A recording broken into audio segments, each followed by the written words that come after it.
빌립보서 4장 4절에서 7절 말씀 제가 봉독해 드리겠습니다. 주 안에서 항상 기뻐하라. 내가 다시 말하노니 기뻐하라. 너희 관용을 모든 사람에게 알게 하라. 주께서 가까우시니라. 아무것도 염려하지 말고 다만 모든 일에 기도와 간구로 너희 구할 것을 감사함으로 하나님께 아뢰라. 그리하면 모든 지각에 뛰어난 하나님의 평강이 그리스도 예수 안에서 너희 마음과 생각을 지키시리라. 아멘. 어느덧 2023년 정신없이 달려온 것 같은데 벌써 이제 마지막 날을 맞이하게 됐습니다. 지난 한 해를 되돌아보면서 나에게 가장 기쁘고 행복한 일이 무엇이 있었을까? 한번 여러분들 생각해 보십시오. 뭐가 있었을까요? 여러분들이 정말 감동의 기쁨을 느꼈을 때, 혹은 여러분들이 꿈꾸거나 계획하는 그런 기쁨의 조건은 무엇일까요? 흔히 우리가 기쁨은 이 행복이라는 것과 동일선상에 놓을 때가 참 많이 있는데, 물론 사람마다 생각하는 차이는 있겠지만 나름대로 나의 바람들이 있고 또 계획한 것대로 소위 버킷리스트라고 해서 내가 꿈꾸는 일들이 가시화가 되었을 때 우리는 참 기쁘다, 이 행복하다라는 말을 많이 사용하게 됩니다. 우리가 일상 가운데도 우리가 그런 걸 느끼고 있지만, 하지만 신앙생활을 하면서도 우리가 가장 빼놓을 수 없는 말 중에 하나가 바로 이 기쁨이라는 단어입니다. 그런데 성경에서 우리가 강조하는 기쁨의 상황은 서두에서 말씀드린 것처럼 우리의 계획과 바람들이 이루어지는 것이 기쁨이고 행복하다라는 공식과 다르게 성경에서 말씀하고 있는 이 기쁨에는 약간의 온도 차이가 있다라는 거예요.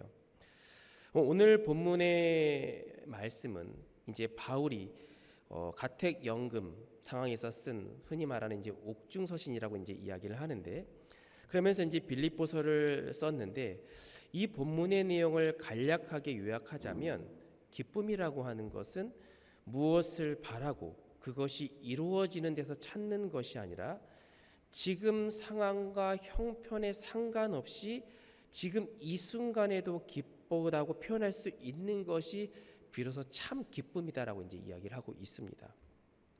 참 이론적으로 보면 너무나도 이상적이지 않습니까? 나의 형편과 상관없이 항상 기뻐할 수 있다. 물론 참으로 좋은 말이고 정말 우리가 당연히 그렇게 살아야 된다라고 생각을 하고 있지만, 내가 처한 이 현실과 상황에 있어서 이 말씀을 빗대기에는 약간 부담스러울 때가 참 많이 있다라는 거죠. 성경에서는 관건적으로 말씀을 하고 있지만 또 내가 알고 있고 세운 기준의 기쁨과 맞물려 생각을 하다 보면 때로는 이해되지도 않고 받아들이기 어려운 부분도 참 많이 있다라는 겁니다. 예를 들면 몸이 건강하지 않은데 어떻게 기뻐할 수 있겠습니까? 나의 계획이 철저하게 틀어졌는데 어떻게 기뻐할 수 있을까요? 나의 학업의 계획이, 사업의 계획이, 혹은 재정적으로 심하게 힘들어서 뭐 하나 먹는 것도 고민하는 상황에 놓인다고 한다면, 무엇을 먹을까, 어디서 잘까, 이런 고민의 상황에 처한다고 한다면, 그럼에도 불구하고 항상 기뻐하라라고 하는 이 말씀은 머리로는 알겠지만 참 받아들이기 힘든 게 어쩌면 우리의 마음일 것입니다. 사실 너무나도 당연한 것입니다. 그런 상황 속에서 사실 마음 상하지 않은 사람이 어디에 있겠습니까? 눈물 흘리지 않을 사람이 과연 얼마나 될까요? 성경에서는 그런 여러분들의 상황을 사실 무시하는 것도 아니고 뭐 그게 대수냐라는 식으로 폄하하는 것은 아닙니다. 하지만 분명한 기쁨의 원천이 다른 곳에 있다. 우리가 그것을 알고 있다고 한다면 너의 상황과 형편에 상관없이 항상 기뻐할 수 있다. 그래서 그 질문과 동시에 답안을 제시하고 있는 것이 바로 오늘의 본문의 말씀입니다. 요즘은 사실 그런 일이 별로 없는데, 과거 이제 저희 어머님 세대들을 보통 보면 참 먹는 것 때문에 참 힘들 때가 참 많이 있잖아요. 그런데 가족들도 참 많이, 자식들도 참 많이 있습니다. 그래서 어느 날 이제 맛있는 음식을 탁 내놓았는데 아이들이 막 정신없이 달려드는 거예요. 그런데 이제 엄마는 먹지 않죠. 그럼 이제 그래도 이제 좀 생각이 있는 아이는 이제 엄마한테 이제 묻는 거예요. 엄마는 왜 먹지 않아? 이렇게 물어보면 대다수 엄마 아빠는 너희 먹는 것만 봐도 배불러 이런 말을 합니다. 물론 그거는 두 가지 의미를 가지고 있어요. 아이들이 더 많이 먹게 하고 싶어하는 부모의 마음이 있는 것과 동시에 정말 그 문맥 그대로 자식이 많이 먹는 모습을 보니까 너무나도 행복하고 마치 배부른 것과 똑같다라고 느끼는 거죠. 그러니까 물리적으로는 분명히 배고플 수 있고 먹을 수도 있지만 먹고 싶은 마음이 들지만 아이들이 먹는 그 모습이 사실은 내 진짜 몸뚱아리에 배부르는 것에 도움이 사실 하나도 안 됨에도 불구하고도 이것은 말로 표현할 수 없는 분명한 풍족함이 있다라는 거예요. 이것을 과연 어떻게 표현할 수 있을까요? 어떤 원리로 설명을 할 수 있을까요? 그래서 성경에서 말하는 기쁨도 이겁니다. 너희가 흔히 이 기쁨이라고 하는 것, 행복이라고 하는 것은 물리적인 요인에서 찾고 있지만 이보다 더 중요한 진실을 알고 있다고 한다면 너희는 비로소 성경에서 말하는 참 기쁨을 누릴 수 있을 것이다. 그래서 우리가 나의 어떤 기쁨의 요소에 도달하지 않았을 때는 우리는 쉽게 무너질 수 있고 낙심할 수밖에 없는 그런 상황인데, 그런 무너짐을 경험하지 않기 위해서 다른 무엇인가를 강하게 할 필요가 있다라는 것을 성경에서는 말씀을 하고 있습니다. 그래서 오늘 본문의 5절의 말씀에 보면 너희 관용을 모든 사람에게 알게 하라, 주께서 가까우시니라 라고 말씀을 하고 있습니다. 자, 기쁨을 이야기하면서 5절에서 갑자기 너희의 관용, 즉 이웃에게 친절하고 관대한 삶을 살라라고 이제 이야기를 합니다. 이것이 의미하는 바가 뭘까요? 우리는 행복이라는 목적을 이루기 위해서 가장 집중하는 것은 바로 나 자신입니다. 어떻게 하면 많은 것을 얻을 수 있을까? 어떻게 하면 나의 계획을 이룰 수 있을까? 그러다 보니까 주변을 돌아볼 여유가 없어요. 흔히 제코가 석재라고 이야기를 하면서 나 자신에게 집중하다 보니까 남의 형편을 돌볼 상황도 안 되고, 설령 안다 할지라도 거기에 대해서 뭔가 심적으로나 육적으로 나눠줄 수 있는 여력이 없다라는 거죠. 일단 내가 잘 돼야 하니까. 그래서 세상이 우리에게 가르치는 이 행복의 비결은 무엇일까요? 내가 행복하기 위해서는 먼저 내가 가지고 누려야 한다라는 겁니다. 철저히 나 중심, 자기 중심적인 삶을 살라고 이제 이야기를 하고 있죠. 그러면서도 때로는 그 목적을 달성하기 위해서 불가피하게 다른 관계가 깨어져도 괜찮다. 일단은 네가 소유하고 네가 목적을 이루면 된다. 그러면 결국은 많은 사람들이 너를 따를 것이고 너를 인정할 것이다. 가끔 이 큰 대기업의 어떤 성장 신화를 다루는 드라마의 내용을 보면 늘 빠지지 않는 내용이 뭐냐면 이 형제들 간의 이런 다툼, 권력 다툼이 참 있죠. 그런데 단순히 이 권력 다툼이라는 게 내가 더 잘해서 인정받아야지가 아니라 어떻게 하면 쟤를 무너뜨릴 수 있을까? 그러면서 온갖 불법과 불합리한 일들을 자행을 하면서 상대를 쓰러뜨리면서 자신이 올라가려고 합니다. 근데 결국 그렇게 했었을 때 승리자가 되면 많은 사람들이 그를 대접합니다. 칭송합니다. 그러니까 지금의 불법적인 일들, 지금의 불편한 상황들은 지나가면 모두가 다 잊게 된다. 이것이 세상이 가르치는 행복을 얻는 하나 일종의 비결이라는 거죠. 남이 무너져야 너가 성장할 수 있다. 여러분들의 경쟁 상대가 다양한 경쟁 상대가 있겠죠. 여러분들의 경쟁 상대가 여러분들보다 더 나은 상황을 맞이하게 된다고 한다면, 더 인정받는다고 한다면 여러분들의 마음에는 얼마나 진심으로 축복하고 응원할 수 있겠습니까? 말로는 다 천사일 수 있겠죠. 너무 축하해. 하지만 많은 사람들은 마음 한편에 되게 불편함이 있어요. 그러면서 내 자신의 어떤 초라함도 보게 되는 경우도 분명히 많이 있죠. 때로는 배가 아파할 때도 있고, 때로는 화가 날 때도 있고, 미워할 때도 있고, 하물며 나와 관계가 정말 안 좋은 사람이 더 잘 된다고 했었을 때에는 그 감정은 말로 표현할 수 없을 정도로 아주 불편할 것입니다.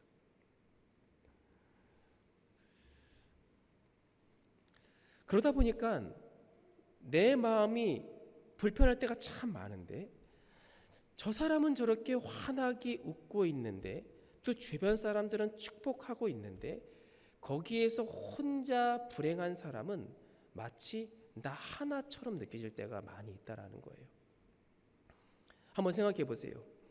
누군가가 여러분에게 상처를 줬습니다.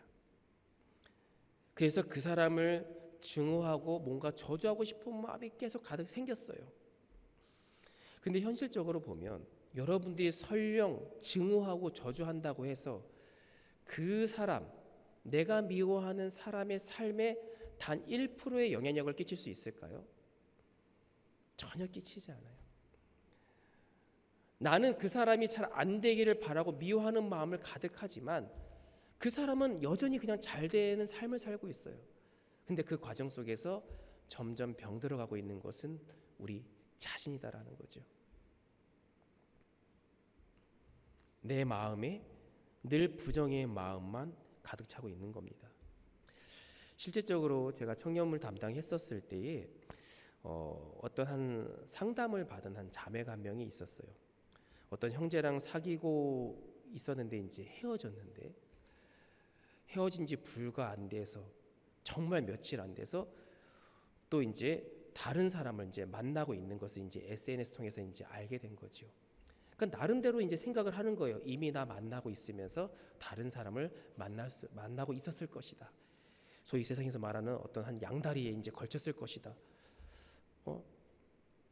결국 그 사실을 이제 알게 되니까 누가 봐도 그 남자가 100% 잘못한 것인데, 근데 이 SNS를 보니까 너무나도 행복하게 살고 있는 그런 모습이 너무나도 화가 나고 울분이 터진다라는 거예요.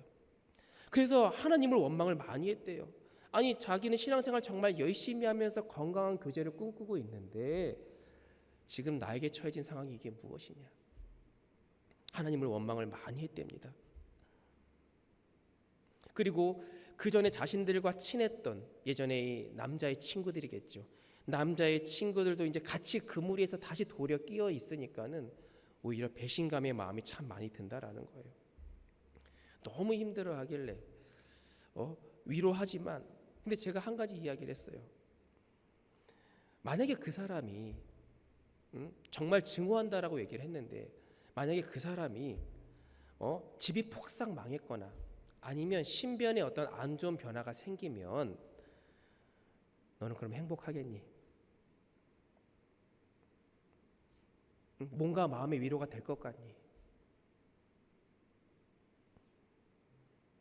아무 얘기를 못 하는 거예요. 우리가 여러분 보통 이 용서하라는 말은요, 결국은 나 자신을 위해서 용서하는 겁니다. 그 사람의 삶이 더 이상 지금 내 삶에 영향을 끼치지 못하는데 용서하지 못하니까 생각나고 화가 나고 결국 우리의 삶에 영향을 끼치고 있지는 않습니까?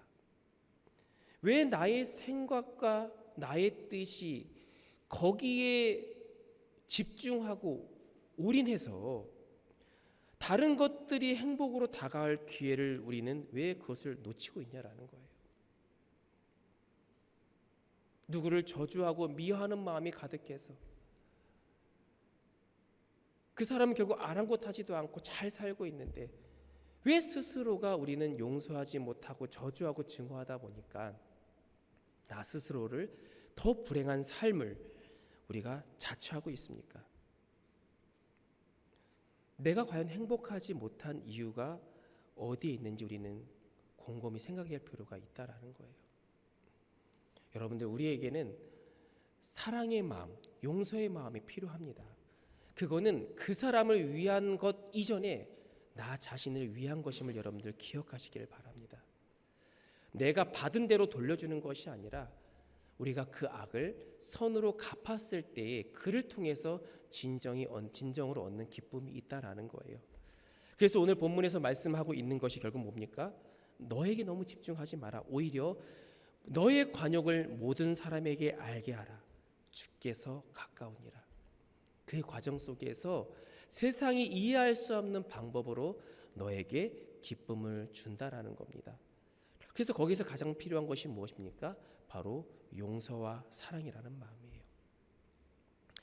또 한 가지 중요한 것은 바로 하나님과의 관계가 어떠한가를 생각해 보라는 것입니다.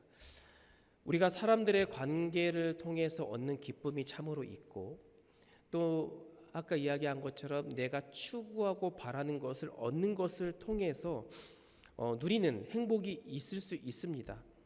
그러나 그것은 정말 우리에게 기쁨을 줄 수 있지만 정말 일시적이고 지속적인 기쁨을 줄 수 없다라는 겁니다. 왜일까요? 그것들은 늘 가치가 내 안에서 변하게 됩니다. 그리고 내가 믿었던 것들이 또 변하게 됩니다. 그러다 보니까 처음에 느꼈던 기쁨과 감격 속에서 여전히 내가 바라는 것들을 대하지 못할 때가 참 많이 있다라는 거예요. 아마 남자분들은 이제 첫 차를 사셨을 때 참 마음에 흡족함이 있을 텐데, 한 몇 년 차 타다 보시면은 아마 이제 뭐 더 좋은 차에 눈길이 가다 보면서 내 자신이 마치 정말 초라한 차를 타고 있는 거로 이제 느낄 경우도 참 많이 있을 거예요. 뭐 더 크게 보면은 이제 집 평수 가지고 이제 행복의 정도가 이제 달라지는 경우도 종종 있을 텐데, 그만큼 내가 추구한 목적을 이룬다 할지라도 그것을 주는 기쁨과 행복은 늘 처음 가졌던 감격대로 유지되지가 않아요. 더 큰 것을 찾게 됩니다. 그럼 더 큰 것을 얻으면 어떻게 될까요? 만족할까요? 아니요. 그거보다 더 큰 것을 찾게 돼요. 그러다 보니까 시간이 지나면 우리는 늘 목표한 바를 얻으려고 늘 수고와 힘을 쓰다 보니까 행복할 겨를이 없는 거예요. 더 큰 행복을, 더 나은 만족을 찾다 보니까 우리는 늘 행복을 쫓는 사람으로 전락할 때가 참 많이 있다라는 거죠. 그래서 이 세상적으로 추구하는 우리에게 어떤 기쁨의 조건들은요, 지속적인 기쁨을 줄 수 없습니다. 그런데 우리가 잘 알고 있는 성경에서 뭐라고 이야기를 합니까? 항상 기뻐하라라고 이야기를 합니다. 항상 기뻐할 수 있는 길은 바로 다른 곳에 있음을 이야기를 하고 있는 건데, 우리가 잘 알고 있는 이 창세기에 보면 이 아담과 하와가 나오잖아요. 자, 하나님께서 6일 동안 모든 것을 정말 살기 행복할 정도로 마련해 놓으셨어요. 주어진 것을 잘 누리면 될 텐데 어떻습니까? 결국은 뱀의 유혹을 받아서 더 욕심을 부리다가 선악과를 따먹게 되면서 결국 에덴 동산을 쫓겨나게 됩니다. 우리가 외적으로 얻어지는 만족을 쭉 누리지 못하고 있기 때문에 결국은 죄악의 길에 서게 되고, 그 죄로 인한 우리가 큰 아픔을 또 환난을 경험할 때가 참 많이 있다라는 거죠. 결국은 이 창세기 내용에서 보면 아담과 하와가 선악과를 따먹게 되고 하나님의 부름에 숨어 있는 장면이 나옵니다. 죄를 지었는데 하나님의 부름에 답하지 못하고 그들은 숨어 있었습니다. 얼마나 두려웠을까요? 그리고 자신을 언제까지 그렇게 숨길 수 있을까요? 그리고 그 결과가 반드시 죽으리라 라고 말씀을 하셨는데 그것을 생각하면 얼마나 끔찍할까요? 하나님의 낯을 피해 숨는 것이 바로 이 저주입니다. 그리고 그 결과 돌이킬 수 없는 타락의 길을 가게 됩니다. 결국 우리가 신앙생활 가운데 가장 무섭고 두려워해야 하는 것은요, 나와 하나님과의 관계가 끊어지는 것이 가장 두려운 것이에요. 그런데 이것을 반대로 이야기를 하면 하나님과의 나의 관계가 늘 지속적인 관계로 한다고 하면 그것이 가장 기쁘고 복된 길이다라는 사실을 대조적으로 이제 설명을 하고 있는 부분입니다. 저주의 관계냐 아니면 나의 지원군이냐, 모든 것을 맡기고 지원하시는 하나님이셨는데 내가 지금 그 하나님과의 관계를 소홀히 여기고 있지는 않은지 우리 자신을 되돌아볼 필요가 있습니다. 내가 매일 힘들어요. 난 왜 이렇게 불행하게 느껴지죠? 그것은 외적인 상황이 아니라 지금 나와 하나님과의 관계가 온전하지 못하기 때문에, 나 자신도 모르게 죄악의 길에 섰기 때문에 그 관계의 끊어짐으로부터 오는 불행함, 슬픔이 있다라는 거예요. 그래서 우리가 그런 하나님과의 온전한 관계를 위해서 해야 할 것이 무엇입니까? 오늘 본문 6절의 말씀에 보면 아무것도 염려하지 말고 다만 모든 일에 기도와 간구로 너희 구할 것을 감사함으로 하나님께 아뢰라라고 말씀을 하고 있습니다. 자, 신앙생활을 하는 우리 모두에게는 두 가지 부류 사람이 있습니다. 그는 문제의 상황에 닥쳤을 때에 두려워 염려하는 사람이 있고, 어떠한 사람은 기도와 간구로 하나님께 나아가는 사람이 있습니다. 성경은 아무것도 염려하지 말고 항상 기뻐할 수 있는 대안으로 이제 기도를 제시하고 있습니다. 왜 그럴까요? 우리가 이 기도는 호흡이라고 이야기를 합니다. 여러분들, 몸이 건강한 사람의 특징은 무엇일까요? 반대로 몸이 건강하지 않은 사람은 호흡을 제대로 할 수 없어요. 많은 사람들이 병원에 가서 정말 이제 생명을 눈앞에 뒀었을 때 가장 힘든 게 뭡니까? 숨을 쉬기가 어렵다라는 거죠. 그러니까 원활한 호흡이 이루어진다고 하는 것은 그 사람이 기본적으로 건강할 수 있는 하나의 가장 큰 전제 조건이 된다라는 것인데, 그러면 왜 기도는 호흡과 같다라고 이야기를 할까요? 하나님과의 건강한 관계를 위해서, 우리가 신앙적으로 건강하기 위해서는 날마다 숨을 쉬는 것처럼 가장 기도하는 것이 중요하다라는 것을 이야기하고 있는 것이죠. 숨을 안 쉬면 어떻게 될까요? 잠깐은 참을 수 있습니다. 근데 오랫동안 지속이 되면 어떻습니까? 마음이 답답해요. 근데 그 상태로 또 오랫동안 지속이 되면 어떻습니까? 몸이 아파집니다. 그리고 기절합니다. 당연히 이제 심폐소생술로 살아나게 되면 다행인데, 거기에서 여전히 이 호흡, 산소가 공급되지 않으면 그 사람은 죽을 수밖에 없어요. 기도도 마찬가지예요. 처음에 조금 안 했을 때는 몰라요. 근데 그 시간이 길어지면 길수록 우리는 조금씩 병들어갑니다. 너무나도 길어지면 어떡할까요? 회생 불가능의 상황까지 닥칠 수 있어요. 그래서 신앙생활을 하면서 가장 중요한 것 중에 하나가 하나님과의 내가 지속적인 기도의 관계를 유지하고 있는가가 참으로 중요하다라는 거죠. 올 한 해 여러분들 얼마나 하나님께 작정하며 기도하며 나아갔습니까? 특별한 문제가 있을 때만 작정 기도를 할 뿐만 아니라 우리가 단 하루도 숨을 안 쉬며 단 몇 분 몇 초도 숨을 안 쉬며 살 수 없는 것처럼 기도는 여러분들 일상이 되셔야 됩니다. 그것이 바로 건강한 신앙생활을 위한 가장 기초적인 것임을 여러분들 기억하시기를 바랍니다. 그런데 우리가 여러분들 그러지 못하는 이유가 뭘까요? 이전처럼 힘든 게 없어서일까요? 힘든 건 여전히 있어요. 그런데 처음에도 이야기했듯이 내 삶에 너무나도 집중을 하다 보니까, 내 삶에만 집중을 하다 보니까 바쁜 거예요. 여유가 없는 거예요. 그러니까 하나님과의 관계가 우리는 소홀해졌다라는 거죠. 정말 기억하셔야 됩니다. 기도가 회복되지 않으면 지금 이미 그 이룬 어떠한 것도 우리에겐 결코 기쁨이 될 수 없다는 사실을 여러분들 기억하시기를 바랍니다. 아무리 다른 좋은 것을 강조해도 기도가 강조되지 않으면 살아있는 신앙생활을 할 수 없습니다. 내가 주어진 상황에서 불만 갖기 전에, 실망하기 전에 나름대로의 간절함이 있었기 때문에 그런 마음이 생겼을 텐데, 그러기 전에 나는 얼마나 간절함으로 기도로서 하나님께 나아갔는가, 하나님과의 좋은 관계를 위해서 나는 얼마나 노력했는지 우리 스스로를 되돌아볼 필요가 있다라는 거죠. 만약에 우리가 어떤 문제에 대해서 간절함으로 기도를 하게 되면 둘 중에 하나의 결과가 나오더라고요. 간절히 기도하는 자의 얻는 두 가지의 결과가 있어요. 첫 번째는요, 정말 그 기도한 대로 응답을 받는 거예요. 얼마나 행복할까요? 그렇다면 두 번째, 하나님이 응답 안 하실 수도 있거든요. 그러나 그 응답하지 않은 순간에서도 감사할 수 있는 마음이 생겨요. 그런데 하나님과의 관계가 온전하지 못한 사람은요, 힘들면 기도하라 그랬지, 기도를 합니다. 근데 그 진심이 간절함이 하나님께 전달되지 않았나 봐요. 응답도 이루어지지 않을 뿐더러 응답이 이루어지지 않으니까 내 마음에 상처가 됩니다. 그럼 어떻습니까? 하나님을 원망해요.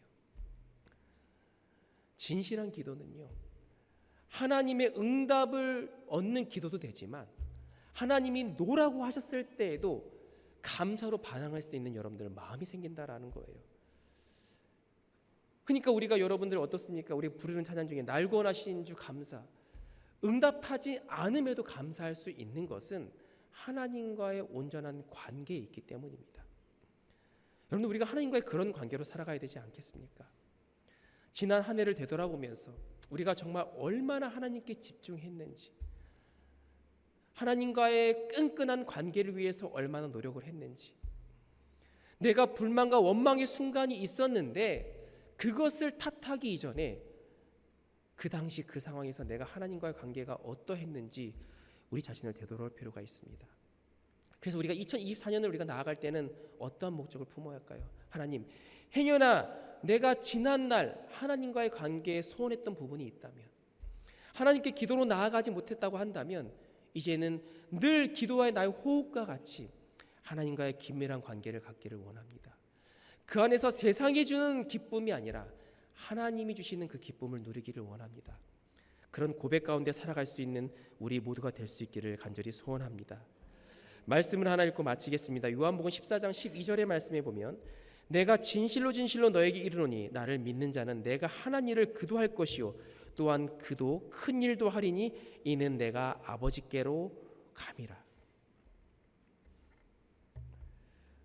기도의 순간에 여러분들은 그 기도의 능력을 얼마나 확신하고 계십니까? 사도행전 12장에 보면 헤롯이 베드로를 옥에 가두는 장면이 나옵니다. 많은 성도들이 기도하죠. 베드로를 위해서 기도합니다. 그래서 이 마가의 어머니 집에 모여서 간절히 기도를 하고 있습니다. 기도의 내용에 대해서 구체적으로 나와 있지는 않지만 아무래도 베드로의 어떤 안위를 위해서 살아 돌아올 수 있게끔 간절한 마음으로 기도했겠죠. 그 기도하는 중간에 뚝뚝뚝 문소리가 납니다. 어린아이가 딱 와서 보니까 베드로 아저씨가 있는 거예요. 그 소식을 기도하고 있는 어른들에게 전하니까 무슨 말도 안 되는 소리를 하느냐, 어떻게 그럴 수 있느냐, 이렇게 반응을 합니다. 도대체 기도는 왜 한 것이었을까요? 그들의 기도의 목적은 어디에 있었을까요? 이게 지금 혹시 우리의 모습이 아니었는가? 기도의 목적도 없이, 기도의 간절함도 없이 혹여나 하라고 하니까 우리는 기도하는 자리에 있고 있지는 않았습니까? 너희가 내 이름으로 무엇을 구하든지 내가 행하리니 이는 아버지로 하여금 아들로 말미암아 영광을 받으시게 하려 함이라. 결국 우리가 이러한 지긋지긋한 상황에서도 기뻐할 수 있는 이유는 무엇일까요? 내가 기도할 수 있고 그 기도가 정말 나를 위해 일하는 능력의 도가 될 수 있는 확신이 있기 때문이라는 겁니다. 그런 능력의 하나님과 나의 온전한 관계 속에 있다면 우리는 슬퍼도 아파도 좌절의 상황에서도 혹은 우리 스스로를 불쌍히 바라볼 필요가 없습니다. 왜냐? 하나님이 나를 위해서 진실하게 일하시고 우리는 하나님 주시는 그 기쁨을 누릴 수 있고 그러기에 우리들은 진정한 행복한 사람이라 말할 수 있기 때문입니다. 이 자리에 모인 여러분들은 충분히 그럴 자격이 있는 사람임을 기억하시기를 바랍니다. 하나님께서 우리를 자녀 삼아 주셨습니다. 온전한 관계 속에서 정말 진정한 하나님의 능력을 경험하고 우리가 기도하는 일에 게을리하지 않음을 통하여서 세상이 줄 수 없는, 아니 세상이 감히 흉내낼 수도 없는 참 기쁨, 일시적인 기쁨이 아니라 영원한 기쁨 가운데 진정 하나님의 은혜를 누리며 살아갈 수 있는 우리 모두가 될 수 있기를 주의 이름으로 간절히 축원합니다.